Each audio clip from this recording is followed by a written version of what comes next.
ኣይተጌታቸው ረዳ ደጊሙን ህዝብ ትግራይ ይቕረይ ተሓቲቶም መንግስቲ ኢትዮጵያ ብላዕሊ ሚድያ ሓዱሽ እገዳ ከም ዘንበረ ተፈሊጦሎም ዲሞክራሲያዊ ውድብ ዓፋር ቀይሕ ባሕር አንጻር ኤርትራ ወታደራዊ ወፍሪ ከም ዝጀመር አውጁም ሰላም ጥዕና ሃበልና ቤተሰብ በኩሉ ሚድያ ነሰዓት ዝሓዝናዮ ማሕበሬታታት ብቐንዲ ነጥብታት ፈሊምናዮም ንሰናይ ምክትታልኩም ብምዕዳም ናብ ዝርዝሮም አቢልና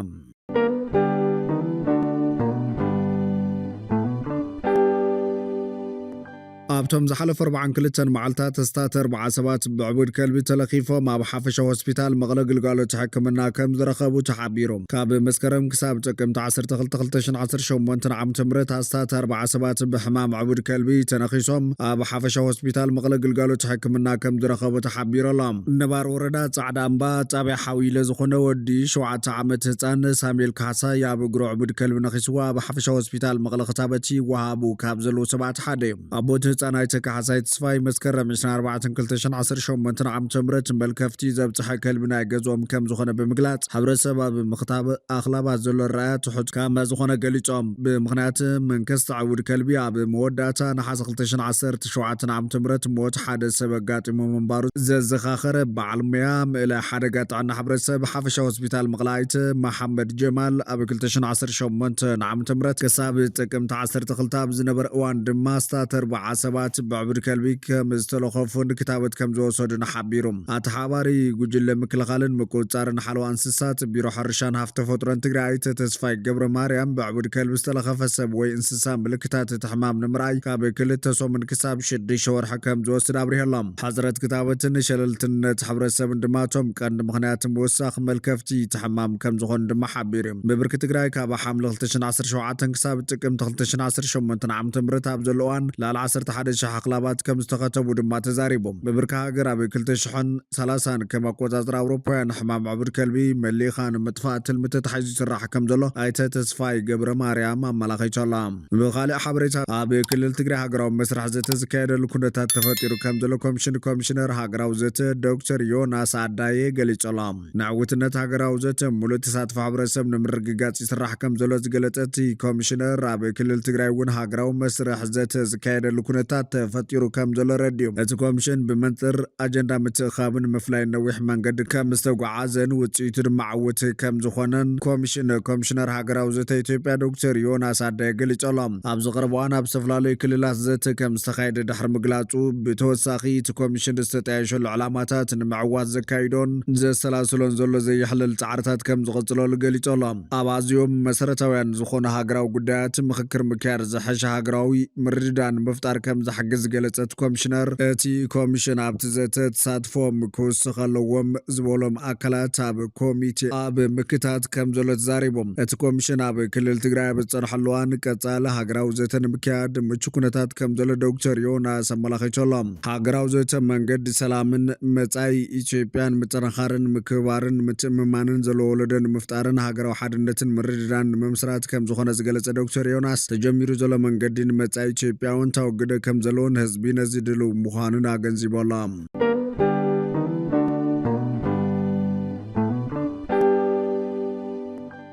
ኣይተጌታቸው ረዳ ደጊሙን ህዝብ ትግራይ ይቕረይ ተሓቲቶም በተረጋጋምን ህዝብ ትግራይ በዲልና ኢና ከብል ዝስማዕ ኣይተጌታቸው ረዳ ሎሙን ተመሳሳለ ሐሳብ ሂቦላ ነበረ ፕሬዝዳንት ጊዜው መምሕዳር ትግራይና መኻረ ቀዳማይ ሚኒስተር ጉዳያት ምብራቅ አፍሪካ ኣይተጌታቸው ረዳ ቅድመ ሓዝን ጉጅለ ይኹን ውዳብ ክብል ኣብ ላዕሊ ህዝብ ትግራይ ዘካየድክዎ ሸፈጥ ያክል ካብ ሓዝነዚ ኣይደግሞን ክብል ኣፍሊጦላ እነሱ ኣብ ውልቃው ፌስቡክ ገጹ ኣብ ዝለጠፉ ሓበሬታ ኣብ ባሌሶፍ ዑመር በዓቲ استزاربكو زربا بزح ابو خواريا كم دلعلت كلت فتوتي كاب صحفو ناي فيسبوك بوست تردي زبل خوينم زبلكون زيبلكون املكيت بزح صلمه دارغا نبر اب زخونه لغزه انتاي نمبال كم زدلخان مبراه مفتان رأس حمام مخان يامن يخون دامبر ازوم كلت قناعات مساي بزنبرم نوح زبل افلطو مخنيات بحاليتون تاورديتهم بمغلاصوم نامسغون كنتهم بغرو حمزه كنس بغرهم نسترناغورو كبل حصير ملس كهب تجديدلخو كبل ملاሹ ቀጽለላም ኣይተጌታቸው ንሰማዓይ ዝህቦ ስምዒት ብዘይገድስ ኣብ ቅድሚ ዝኾነ ይኹን ሰብ ኣብ ኣደባባይ ዘልዕሎም ነጥብታት ካብ ልበይ ዝኣምነሎም እዮም ጥራይ ዘይኮነስ ክፍተወለይ ብዝብል ይኹን ብስኽፍታት ተሸሚመ ዝብሎ ዋላ ሓደ ነገር የለን ዝበለ እንትኾን ድሕሪ ደጊም ምስ ዝኾነ ይኹን ወገን ወይ ውልቀ ሰብ ወይ ውድብ ናይ ተቐባልነት ሽኩ ዝኣትወሉ ዋላ ሓደ ምኽንያት የለን ብሽም ሓድነት ውድብ ዘበኸንኮ ንህዝቢ ትግራይ ንባዕለይን ዋጋ ካብ ዘኽፈለ ናይ በለፅ ፖለቲካ ካብ ዝፋታሕ ነዊሕ ገይረ ኣለኹ ኢለ ይኣምን ክብል ገሊጹ ኣሎ። ዝበልክዎ እንታይ እዩ? ቅድሚ 13 ዓመት ኣብ ታሪክ ህዝቢ ባሌ ብዘመን መለስ ዝተሰርሐት ሓንቲ መንገዲ ንምምራቕ ውስና ተዋርሕ ድሕሪ ሕልፈት መለስ ኣብቲ ከባቢ ኣብ ዝኸድናሉ ድሕሪ ምስ ህዝቢ ኣብ ዝነበረ መድረኽ ዝተዛረብዎ እየ ከዘኻኽር ፈቲነ ዝብል ኣይተ ጌታቸው ረዳ ሽዑ መብዛሕትኡ ተሳታፊ መለስ ይዝክረና ይብል ስለ ዝነበረ እቶም ዝሓለፉ ስርዓታት ሃፍቲ ህዝቢ ዋላ ንምዝራፍ ኢሎም ሓንቲ መንገዲ ምስራሕ ከመይ ከም ዘይከኣሉ ዝፈጠረለይ ስምዒት የደጊመ ክገልጽ ፈቲነ ቅድሚ 13 ዓመት ኣነ እውን ኢህዋደግ ነይረ እቲ መንገዲ ንኽስራሕ መለስን ዝመርሖ መንግስትን ብዝሰርሕዎ ስራሕ ድማ ሓቡንየ ቅድሚ መለስ ዝነበሩ ስርዓታት ዋላ ንዘረፋ እውን እንትኾኑ መንገዲ ክሰርሑ ዘይምፍታኖም ሓዚ እውን የግርመለ እዩ። ቅድሚ ኢህዋደግ ዝነበሩ ስርዓታት ኣይዘርፉን ዝብል መካትዕ ዘለዎ ሰብ ግን ብመርትዖ ክማጎት ይኽእል ክብል ኣመላኺቱ ኣሎ። ብቕንዕና ዘንፀርፅሩስ ዝነቕፉስ መበገሲዮም ይርዳእ ይቕበል እውን ኣብ ዝበልክዎን ኣብ ዝኣምነሉን ጉዳይ ዝቐርብ ተቃውሞስ ነቐፌታስ የኽብር ይኹን እምበር ቀደም እውን እንተኾነ ሽማሽም እናውፅአ ዝሓገየን ምስ ሓቂ ክሳነ ዘይከኣለ ድሕረት ዘሰራስር ሓይልን ተላእኽቱን ክብል ዝገለጾ ዘነቂዎ ናይ ፀርፊ ጭጉራፍን ብዕራይ ወለደን ግን ምቅላዕ ይግባእ ዝብል ማዕዳ ግን ይቕበሎ እየ ድሕሪ ምባል ኣብ መወዳእታ ግን በዝሕ ናይቲ ኣብ ጉርሕ ዝተመስረተ ጫውጫው ምስተዓዘብኩ ናብ እምሮይ ዝመፀለይ ነገር እንተሃሎ ኣብዛ ጉጅለ ድሕረት ዘንሰራስረላ ዘላ ናይ ጽሙድ ድራማ ስርዓት መንግስቱን ሃይለ ስላሰን እውን ተሓዊሶም ደይህሉ ዝብል እዩ። ንደርጊ ክትከላኸል ኣብ ልዕለይ ነጎዳ ሓጋይ ምዝናብ ዝህበኒ ትርጉም እዚኣ ጥራያ ክብል ገሊጹ ኣሎ። እቲ ጌታቸው ረዳ ዝተዛረበሉ መድረኽ ኣብ ክልል ኦሮሚያ ዞባ ባሌ ንሰለስተ መዓልታት ኣብ ዝተኻየደ ምብፃሕ ኮይኑ ኣብ ኢትዮጵያ ብዝካየዱ ዘለዉ ፖለቲካዊ ምንቅስቓሳት ምንጻል ይኹን ምግባት ወይ ምጥቕላል ከም ዘይሰርሕ ቀዳማይ ሚኒስትር ኣብይ ኣሕመድ ዝተዛረበሉ መድረኽ እዩ ነይሩ። ኣብቲ ብሶኒ 10 ጥቅምቲ 2018 ዓ.ም ብመራኸቢ ብዙሃን መንግስቲ ዝተፈነወ ዘተ ንቀዳማይ ሚኒስትር ዘሰነዩ ሰበ ስልጣን መንግስትን ኢህወደግ ነበርን ተሳቲፎም ነይሮም። ኣብቲ ዘተ ዋና ዳይሬክተር ኣገልግሎት ሃገራዊ ምርዳእታን ድሕንነትን ኣምባሳደር ሬድዋን ሁሴን፣ ሚኒስትር ዕድላት ስራሕን ክእለትን ሙፈሪያት ካሚል፣ ሚኒስትር መስኖን ካቢታት ቆላን ዶክተር አብርሃም በላይ፣ ሚኒስትር ከተማን መሰረተ ልምዓትን ጫልቱ ሳኒ ተረኺቦም ነይሮም። ኣመኻሪ ቀዳማይ ሚኒስትር ኣብ ጉዳያት ምብራቕ ኣፍሪካ ኣይተ ጌታቸው ረዳ፣ ኣመኻሪ ማክሮ ቁጠባ ኣምባሳደር ግርማ ብሩን፣ ኣመኻሪ ማሕበራዊ ጉዳያት ዳንኤል ክብረትን እውን ተረኺቦም እዮም። ብዘይካኦም ኣመሓዳሪ ክልል ኦሮሚያ ሽመልስ ኣብዲሳ ከምኡውን መራሕቲ ትኽልል ነበር ኣባዱላ ገመዳ፣ ኩማ ደመቅሳ፣ ጁነዲን ሳዶ፣ ወርቅነህ ገበዩ እውን ተሳተፍቲ ነይሮም። ምክትል ፕሬዚዳንት ግዝያዊ ምምሕዳር ትግራይ ነበር ሌተናል ጀነራል ጻድቃን ገብረትንሳኤ እውን ካብቶም ተሳተፍቲ ነይሮም።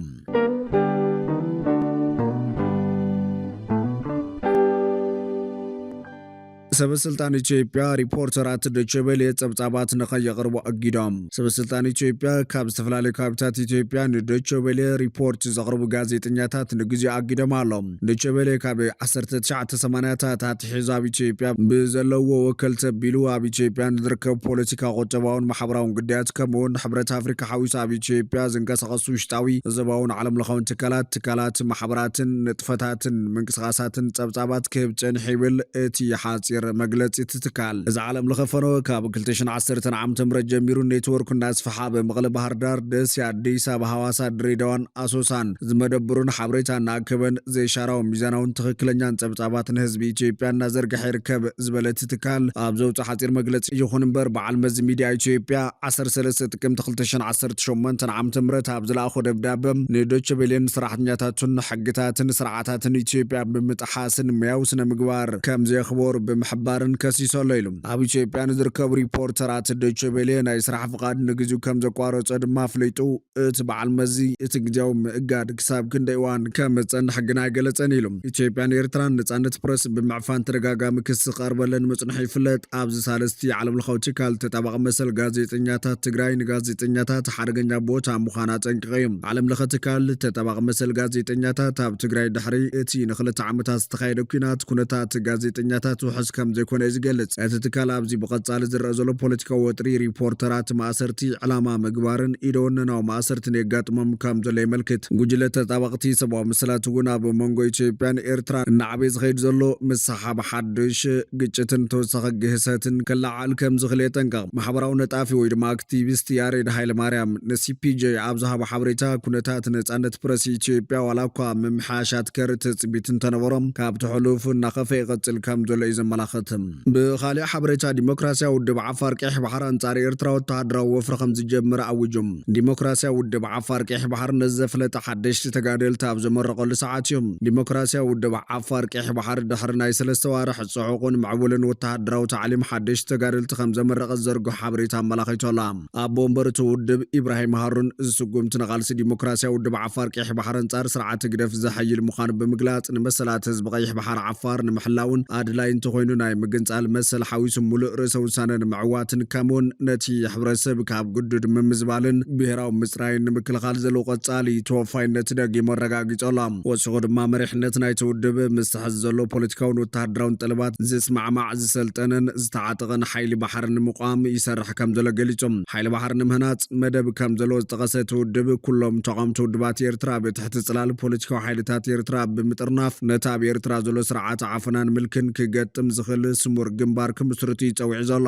ኣብዚ ሳለስተ ኣመኻሪ ቀዳማይ ሚኒስትር ኣብ ጉዳያት ምብራቕ ኣፍሪካ ዝኾነ ኣይተ ጌታቸው ረዳን ዳይሬክተር ሃገራዊ ድሕነትን ሓበሬታን ኣምባሳደር ሬድዋን ሕስዮንን ኣብ ዶባት ኤርትራ ብትርከብ ዶባዊት ከተማ ቡሬ ምብጻሕ ከም ዘካየዱን ምስ ዲሞክራስያዊ ውድብ ዓፋር ቀይሕ ባሕር ዘተ ከም ዘካየዱን ምግላጽና ዝከር እዩ ዓላማ ምብጻሕ ልኡኽ መንግስቲ ኢትዮጵያ ናብ ከተማ ቡሬ ዋላ እኳ ብንጹር እንተዘይተገለጸ መቐጸልታ ናይቲ መንግስቲ ፌደራል ምስ ጉጅለ ህግደፍ ኣትይዎ ዘሎ ምፍጣጣት ወይ እውን ምስቲ ካብ ክልል ዓፋር ተበጊሱ ናብ ኤርትራ ገጹ ዝኽብልሉ ዘሎ ዕጡቕ ሓይሊ ዝተተሓዘ ተልእኾ ክህልዎ ከም ዝኽእል እዮም ገለገለ ተንተንቲ ፖለቲካ ኢትዮጵያ ግምቶም ዘቕምጡ ዘሎም ኣብዚ ሕዚ እዋን ኢትዮጵያን ኤርትራን ኣብ ክልተ ሃገራት ዘሎ ዓፋር ኣብ ጽዑቕ ተዓሊም እዮም ተዋፊሮም ዘሎም እቶም ኣብ ኢትዮጵያ ዘሎ ዓፋር ተቃዋምቲ ኤርትራ ወተሃደራት ነዊሕ ዓመታት ዝገበሩ እኳ እንተኾኑ እቶም ብሸነኽ ኤርትራ ዘለዉ ግን ኣብ ዝሓፂር ግዜ እዮም ብህፁፅ ብሻዕብያታት ዝተኣኻኸቡ ዘለዉ ተባሂሎም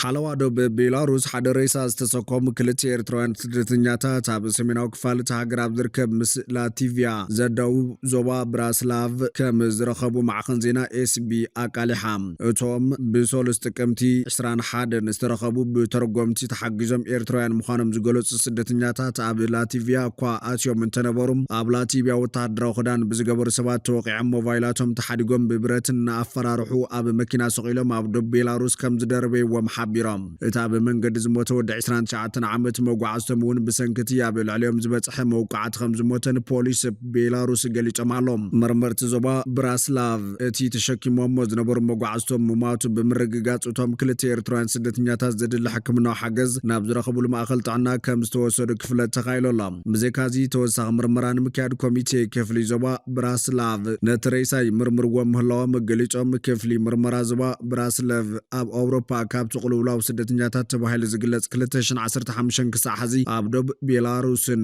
ላቲቪያን ሞት ናይ 35 ሰባት ከም ዝተመዝገበ ይሕበር እዩ ቤላሩስ ኣብ ምብራቕ ኣውሮፓ ትርከብ ሃገር ኮይና ብምብራቕ ምስ ሩስያ ብደቡብ ምስ ዩክሬን ብሰሜን ምስ ላቲቪያ ብሰሜናዊ ምዕራብ ምስ ሊትዌንያ ብምዕራብ ከዓ ምስ ፖላንድ ትዳቦብ ስደተኛታት ካብ በዓል ቱርኪ ተበጊሶም ንቡልጋርያ ሩማንያ ሞልዶቪያን ዩክሬን ሰጊሮም ናብ ከም በዓል ስዊድንን ኖርዌይን መሰጋገሪ ዝጥቀሙላ ሃገር እያ